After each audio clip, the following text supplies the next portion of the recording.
बाराबंकी से खबर है जहां पर 7 दिवसीय श्रीमद् भागवत कथा का आयोजन किया जा रहा है।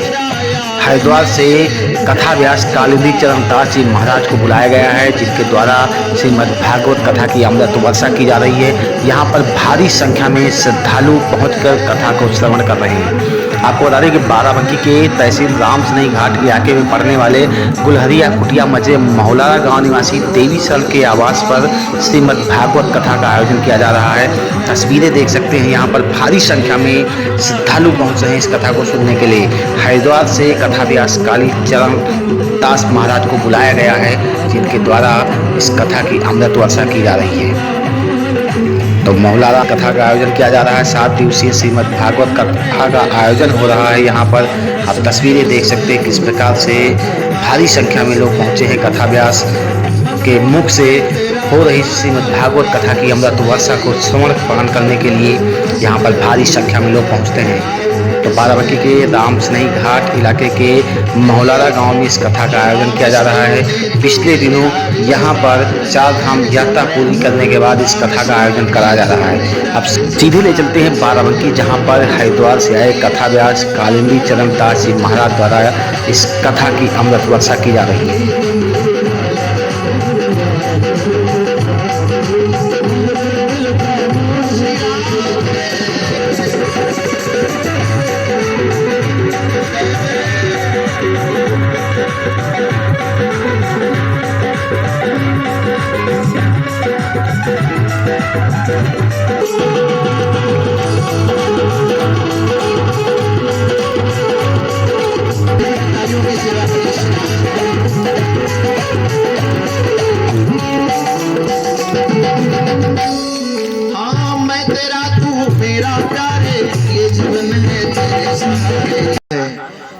जब वो अंदर होता है, कहाँ, डॉक्टर के आईसीयू में, मुंह में लगा होता है, अपने आप सांस भी नहीं ले सकता, गले में नली पड़ी होती है, पता है डॉक्टर मना कर देता है, बेटा अंदर है बाप बाहर है, पत्नी अंदर है पति बाहर है, कोई अपना भी नहीं जाता। जिसके लाखों चाहने वाले होते हैं ना, मोबाइल में भले ही आंसू बहाता हुआ डिप लगा दें, जो भी तरीका है, लेकिन उधर तक पहुंच भी गए तो लोग बाहर ही होते हैं।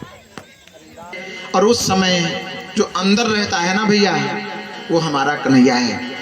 एक छोटा सा मैं चरित्र श्रवण कराकर आपको आगे कथा से जोड़ूं। भगवान आपका सहायक जब जब भी बनते हैं, ठाकुर जी आपके उन दिनों में भी काम आते हैं जब संसार का हर वो श्रेष्ठ व्यक्ति जिसको मदद करना चाहिए आपका साथ छोड़ जाता है। आपने नरसिंह भगत की कथा सुनी होगी, जो लोग कथा सुनते हैं नाम सुना होगा, उनके बारे में पढ़ा होगा। गुजरात में जहां भक्ति बहुत दिनों तक रही, जहां हमारे संत महापुरुष जूना अखाड़े के, अधिकतर अग्नि अखाड़े के ज्यादा महात्मा जहां विराजते हैं, जूनागढ़ में नरसिंह का जन्म हुआ। जन्म से गूंगे थे, 2 भाई थे, धीरे धीरे बड़े हुए। अच्छा, जन्म लेते ही इनकी मैया पधार गई, पापा जी भी पिताजी भी बैकुंठ चले गए। अच्छा, दादा दादी जो होते हैं ना, वो पोते को इतना प्रेम करते हैं, इतना प्रेम करते हैं कि शायद माता पिता से अधिक भी कर सकते हैं। अब दादी थी तो दादी हर मंदिर में लेके जाती, कैसे भी करके ये बोल दे, कैसे भी सुन ले। कहीं कोई पंडित जी आते, बाबा जी आते।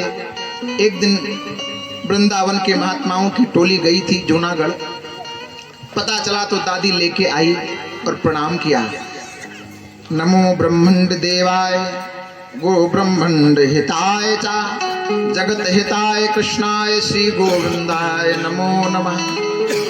महात्मा गुरुदेव, ये मेरा पोता बोल नहीं पाता है। हमने सुना है संत सरल चित जगत हित जान स्वभाव सने, बाल विनय सुन कर कृपा राम चरण रत देऊं। एक परम सत्य बात आपको कहूं, महात्मा चमत्कार नहीं करते हैं। महात्मा हाथ में मिट्टी लेकर के सोना बना के नहीं देते। महात्मा आपको ताबीज गंडा दे ना दें, पर शास्त्र कहते हैं महात्माओं का दर्शन ही चमत्कार है। उनका दर्शन भी अगर आपको हो जाए तो किसी चमत्कार से, किसी श्रेष्ठ पुण्य फल से कम नहीं है। दादी ने कहा आप कुछ कृपा करो।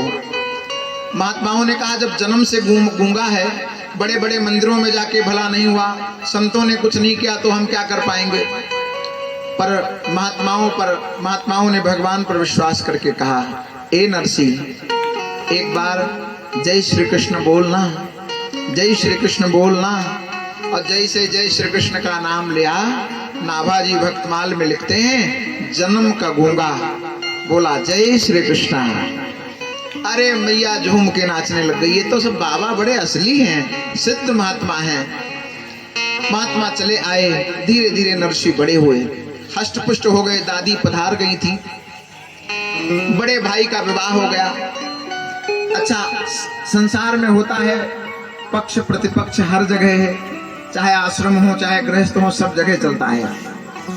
अब भाभी अपने पति को तो बढ़िया केसर वाला दूध देती, घी के पराठे बना के खिलाती, रोटी में घी लगाती, दाल में भी गिराती, और इसके लिए बोले कुछ करता धरता है नहीं, तो जैसे मन में आ जाए मोटे मोटे टिक्कर और साग चटनी रख दें, तब भी नरसी भगत खा के उस केसर वाले दूध पीने से भाई से ज्यादा हट्टे कट्टे थे बिल्कुल। अब भाभी कहे ये सूखी सूखी खा के इतना हट्टा कट्टा, सो रहा नहीं तो उसने क्या किया, अपने पति के कान भरे। बोले सुनो, ये कुछ करता धरता है नहीं, क्या आप इसे कुछ बोल नहीं पाते हैं, कल अपना गृहस्थ कैसे चलाएगा। तो बोले क्या करें, तो बोले इनको कह दो जाके खेतों में काम करें। बड़े भैया ने कहा देखो भैया आप तुम बड़े हो गए हो, कुछ काम धाम संभालो, ऐसे काम नहीं चलेगा। बोले ठीक है। गए, खेतों की जुताई आदि किया, गेहूं बो दिया, थोड़ा थोड़ा जैसे अंकुर निकल आए, रखवाली करने जाते थे, खेत के किनारे बैठे रहते थे।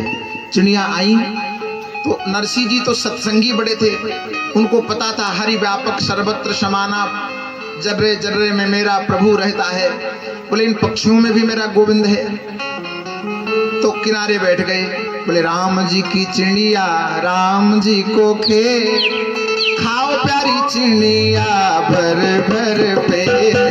राम जी की चिड़िया राम जी को खेत, खाओ प्यारी चिड़िया भर भर। राम जी की चिड़िया राम जी को खेत, खाओ प्यारी चिड़िया भर भर पेट। राम जी की चिड़िया राम जी को खेत, खाओ प्यारी चिड़िया। जो आपकी रखवाली कर रहा है, जैसे किसी को गनर मिले हो और अपनी बंदूक फेंक के सोने जा रहे हो, जिसके हजारों दुश्मनों से उसको लोग मार डालेंगे नहीं मार डालेंगे। खेत की रखवाली करने वाला ही किनारे हो गया, अब क्या होगा, चिड़ियों ने भर पेट खाया। आप आश्चर्य करेंगे, भक्तमाल में नाभाजी लिखते हैं एक दाना खेत में नहीं था, लेकिन जब फसल काटने का नंबर आया ना, वही नहीं बीज वाला खेत धीरे धीरे धीरे धीरे जम गया पूरा। और पता है जब फसल काट करके घर गई ना, तो जिनके पास कई कई एकड़ जमीन थी उतना फसल नहीं निकला जितना उनका 1 एकड़ में निकला। भैया कोई कहता हो भगवान क्या करता है, सरल भाषा में कहो, आप गांव में रहते हैं, 1 बीघे में 10, 12, 15 किलो गेहूं आप बोते हैं, और 4 महीने बाद वो 15 किलो 4 कुंटल बन के आता है। कोई तो होगा ना जो 1 दाने से 1000 दाने कर रहा है, और जो 1000 दाना कर रहा है ना, वही मेरा कन्हैया है। तुम्हारा मानने वाला राघव, माधव, शिव, हनुमान, दुर्गा वही है। श्री नाभाजी लिखते हैं कि हमारे प्रभु नरसी जी धीरे धीरे बड़े हो गए। भाई ने कहा अब इनका विवाह कर दें, तो भाई ने नरसी जी का विवाह कर दिया। एक बेटा हुआ, कुछ समय बाद मर गया। एक बेटी ने जन्म लिया, नरसी जी की पत्नी भी पधार गई। नरसी जी ने अपनी बिटिया का विवाह कर दिया। अब बोले कुछ है नहीं पास में, सो बाबा जी हो गए। यद्यपि संत तो पहले ही थे, मंदिर में रहने लग गए। बेटी गई ससुराल, कहते हैं गर्भवती हुई, समय आया और उनके यहाँ जैसे जब आपकी बेटियां ठाकुर जी कृपा करते हैं, जब गोद जब उनके यहाँ कोई गोपाल जी आने वाले होते हैं तो हर कोई अपने सामर्थ्य के अनुसार सामग्री ले जा करके कोठा भरण आदि करता है, गोद भरण आदि करता है, भात भरण आदि करता है। पे खड़े होइए, 1000 आदमी खड़े हो कोई बात नहीं, एक चंदन वाला खड़ा हो, लोग इतना संदेह की दृष्टि से देखते हैं। महात्मा को तो छोड़ दो, आप पैंट शर्ट पहने हो, सुबह सुबह माथे पे थपक हुआ चंदन। भाई साहब आज कहीं मंदिर गए थे क्या? मतलब कहते हैं हाथ का कलावा विषम स्थितियों में तुम्हारी रक्षा करता है। गले की तुलसी, अगर गले में तुलसी है, अगर तुम बहुत वजन नहीं भी कर पा रहे हो, जब स्नान करते हो सर से जल डालते हो और जो जल तुलसी से स्पर्श होकर के शरीर में गिरता है, पृथ्वी पर जितने तीर्थ हैं उन सब तीर्थों के में स्नान करने का पुण्य मिलता है। शिखा ना, शिखा तुम्हारी जो तुम हवन यज्ञ पूजन दान करते हो उसका फल बैंक में जमा करती है। अभी शिखा बोले चुटिया रखना है तो मूर्खों का काम है, गंवार लोग रखते हैं, हम क्यों रखें जो पहले के लोग हैं। आप आश्चर्य करेंगे, कई लोग तो जब किसी के यहाँ सूतक आदि पड़ जाता है तब नाई से कहेंगे छोड़ देना, तो वो भी देखता है कहाँ छोड़े, कहीं छोड़ने वाला है ही नहीं, तो ढूंढ के किसी का यहाँ छोड़ दिया, किसी का यहाँ छोड़ दिया, किसी का। अब क्या करे वो भी। नाभा जी लिखते हैं, पत्रिका लिखा, नरसी की बिटिया कह रही है हमारे पिताजी के पास कुछ है नहीं, हम यही सेवा करके, हम आप ही जो करना है कर लो, लेकिन परीक्षा लेनी है। संसार के लोग भक्तों की परीक्षा बहुत लेते हैं। घर में 4 परिवार हो, एक अधिक भक्ति करता हो तो उसका नंबर जरूर आता है। नास्तिक आदमी का कोई काम बिगड़ जाए कोई नहीं बोलेगा। आप यहाँ सभी सामाजिक भक्त लोग बैठे हैं, पर भक्त का कोई काम बिगड़ जाए तो दुनिया तुरंत पीछे पड़ जाती है। क्यों? कहा हो बड़ा हनुमान चालीसा पढ़ते थे, बड़े मंगलवार रहते थे, बड़े अयोध्या जाते थे, बहुत हरिद्वार नहाए, बहुत मनसा देवी के दर्शन किए, कहाँ गए देवी देवता? पत्र लिखा है, जानते हैं लोग, साधारण है। जानते हो 11 सोने का कंगन लिखा,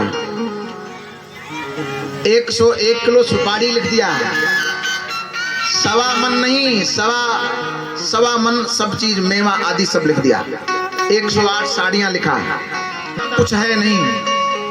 अच्छा जिसके पास कुछ होता नहीं है ना, क्षमा करना, अगर तुम्हारे पास धन नहीं है तो चाहे रिश्तेदार तुम्हारा कलेक्टर हो, मांगे देगा नहीं, अगर जान जाए वापस ना कर पाएगा। बहुत दयालु होगा अलग बात है, नहीं तो इस संसार में धनवानों को ही लोग धन भी देते हैं।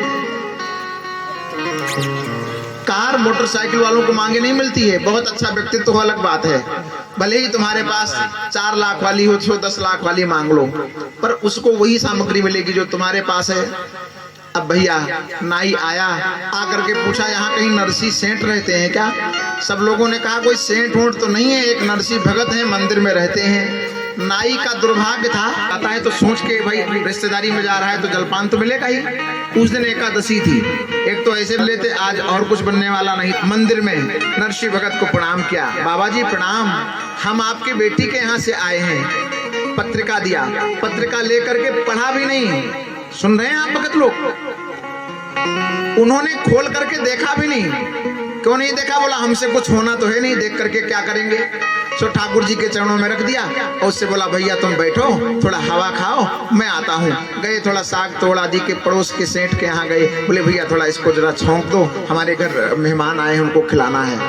इधर दोपहर को जैसे 12 बजे 12:15 बजे द्वारिकाधीश का भोग लगाना, तो स्वयं द्वारिकाधीश अपना वाला भोग बालक रूप धारण करके सोने की थाली में 56 भोग लेके पहुंच गए।